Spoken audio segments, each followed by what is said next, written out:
ابتدا ہے رب ذوالجلال کے نام سے جو دلوں کے حال خوب جانتا ہے۔ شکر ہے اس ذات پاک کا جس نے مجھ جیسی ناچیز کو آپ لوگوں کی خدمت کے لیے چنا۔ ہر دیکھتی آنکھ اور سنتے کانوں کو محمد شبیر کا سلام۔ تو دوستو، ایکسٹرا معلومات یوٹیوب چینل میں نے ہمیشہ آپ کو بتایا ہے کہ جو بھی ویڈیو بناتا ہے نا وہ صرف آپ لوگوں کی فائدے کے لیے بنتی ہے۔ آج میں نے جو ویڈیو تیار کی ہے اس میں نے یہ بتانا چاہ رہا ہوں اپنے بھائیوں دوستوں کو کہ موسم چینج ہو چکا ہے، چھوٹے بڑے سب بندے جتنے بھی ہیں سب کو آج کل نزلہ زکام عام ہو چکا ہے۔ نزلہ زکام کھانسی گلا خراب جب ہو جاتا ہے نا تو بندہ کہتا ہے کہ بس کوئی کام کرنے کا دل نہیں کرتا۔ اس لیے میں نے سوچا ہے کہ یہ ایک چھوٹا سا دیسی ٹوٹکا ہے، یہ آپ گھر میں تیار کریں گے، کوئی کسی قسم کا ڈاکٹر کے پاس جانے کی آپ کو ضرورت نہیں ہے۔ اور انشاءاللہ اگر آپ نے میری یہ ویڈیو پوری واچ کی نا تو انشاءاللہ اس سے آپ بہت زیادہ فائدہ مند ہونے والے ہیں۔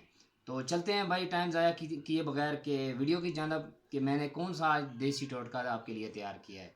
چلتے ہیں، پہلے آپ ڈائری پہ اپنی یہ لکھ لیں چیزیں، جو بھی میں چیزیں لے کے آیا ہوں، ٹھیک ہے، یہ آپ نوٹ کر لیں۔ پہلے نمبر پہ ہے دارچینی، ٹھیک ہے، دارچینی آپ نے لینی ہے۔ دوسرے نمبر پہ کالی مرچ ہے، ٹھیک ہے، کالی مرچ بھی آپ کو گھر سے مل جائے گی۔ اور تیسرے نمبر پہ ہے ثابت ہلدی، ٹھیک ہے، ثابت ہلدی آپ کو پنساری کی دکان سے مل جائے گی۔ نسادر بھی آپ کو پنساری کی دکان سے مل جائے گا، ٹھیک ہے، اور گڑ بھی چاہیے ہوگا ہمیں اس چیز کے لیے، ٹھیک ہے۔ تو یہ ہوگی آپ کی بھجن 5 چیزیں ہو گئی ہیں: دارچینی، کالی مرچ، ثابت ہلدی، نشادر اور گڑ، ٹھیک ہے۔ ابھی آپ کو میں دکھاتا ہوں، دیکھیں یہ ساری چیزیں میں آپ کو اس لیے دکھا رہا ہوں کہ آپ کو یہ گھر میں دیسی ٹوٹکا تیار کرنے میں کسی قسم کی پریشانی نہ آئے، ٹھیک ہے میرے بھائی۔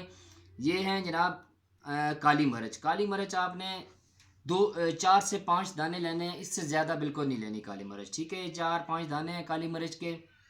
اور یہ ہے دارچینی، ٹھیک ہے، اتنی ہی مقدار میں آپ نے دارچینی لینی ہے۔ اور یہ ہے ثابت ہلدی، ٹھیک ہے۔ ثابت ہلدی جو ہے یہ پنساری کی دکان سے ملے گی، لیکن یہ آپ نے ساری نہیں ڈالنی، اس کو بھی میں آپ کو بتاؤں گا کہ یہ کیسے آپ نے استعمال کرنی ہے۔ یہ گڑ ہے، ٹھیک ہے، گڑ بھی آپ کو گھر سے مل جائے گا۔ یہ نشادر ہے، یہ پسا ہوا میں نے تھوڑا سا رکھا ہے، ویسے تو یہ ثابت ملتا ہے، میں نے پیس کے رکھا ہوا تھا، ٹھیک ہے۔ یہ بھائی 5 چیزیں ہیں، آپ دیکھ لیں اس کو۔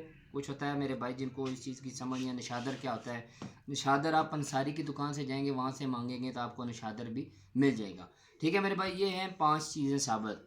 اور چلتے ہیں، یہ دیکھتے ہیں، یہ میں نے جو صفوف تیار کیا ہے یہ ساری چیزیں میں نے پیس لی ہیں۔ یہ اس میں نے ابھی گڑ استعمال مکس نہیں کیا، ٹھیک ہے۔ یہ ہلدی ہے اور دارچینی ہے اور کالی مرچ ہے، ٹھیک ہے میرے بھائی۔ اور نشادر بھی میں نے اس کے اندر مکس کیا، یہ صفوف تیار ہوا ہے، ٹھیک ہے میرے بھائی۔ یہ ساری چیزیں آپ نے کوٹ کے تیار کرنی ہے، یہ آپ کے پاس صفوف تیار ہو جائے گا، ٹھیک ہے۔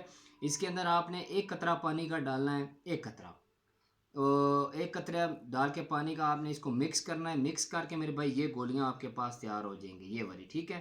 اب میں اپنے بھائیوں کو بتاتا ہوں کوئی اس کا طریقہ کار استعمال کرنے کا کیا ہے، ٹھیک ہے میرے بھائی۔ 5 سال سے جو کم بچے عمر کے ہیں ان کو یہ بالکل نہیں دینی، ٹھیک ہے۔ 5 سال سے جو کم عمر ہے، 5 سال سے جو زیادہ ہیں، مطلب بالغ عمر کے ہو گئے ہیں، بڑے ہیں، ان سب کے لیے یہ، ٹھیک ہے۔ یہ اینٹی بایوٹک ہے، یہ اینٹی بایوٹک کا بے شک کسی سے بھی پوچھ لیں بھائی، یہ بہت ہی آزمودہ ٹوٹکا ہے، آپ آزما کے دیکھیں، ٹھیک ہے۔ یہ جو ٹیبلٹس تیار ہوئی ہیں، یہ جو بڑے ہیں نا، بڑے 2 گولیاں لے سکتے ہیں، ٹھیک ہے، صبح شام 2 گولی، صبح شام 2 گولیاں بڑے لے سکتے ہیں، ٹھیک ہے۔ جو چھوٹے ہیں 5 سال سے بڑے ہیں اور 15 سال سے چھوٹے ہیں، یہ ان کے لیے 1 گولی صبح اور 1 گولی شام ہے، ٹھیک ہے۔ یہ آپ کا طریقہ کار ہے استعمال کرنے کا، ٹھیک ہے میرے بھائی۔ جو بڑے ہیں، بالغ ہیں، بوڑھے ہیں، وہ 2 گولیاں صبح شام 2 گولی لے سکتے ہیں، ٹھیک ہے۔ پانی کے ساتھ لے لیں، ویسے ہی چبا کے لے سکتے ہیں کیونکہ اس کا ذائقہ اچھا ہے، کیونکہ اس کے اندر گڑ پڑا ہوا ہے، نشادر ہے، بڑا اچھا ٹیسٹی ذائقہ ہے اس کا، ٹھیک ہے میرے بھائی۔ یہ جو 15 سال سے کم اور 5 سال سے زیادہ ہیں ان کے لیے 1 گولی ہے صبح شام، اور جو بڑے ہیں، بالغ مرد اور جناب بوڑھے بزرگ جو بھی ہیں ان کے لیے یہ 2 گولیاں صبح شام، ٹھیک ہے میرے بھائی۔ تو یہ چیزیں آپ کے سامنے پڑی ہوئی ہیں، آپ ان کو نوٹ کر لیں، میں نے آپ کو لکھوا بھی دی ہیں۔ تو بات یہ ہے کہ نسخہ میں نے اسی لیے آپ کو بتایا تھا ویڈیو پوری دیکھیں۔ نسخہ میں نے جو بنایا یہ بالکل ہی گھریلو آزمودہ نسخہ ہے، ٹھیک ہے میرے بھائی۔ دعاؤں میں یاد رکھیے گا اور اپنا خیال رکھیے گا۔ السلام علیکم۔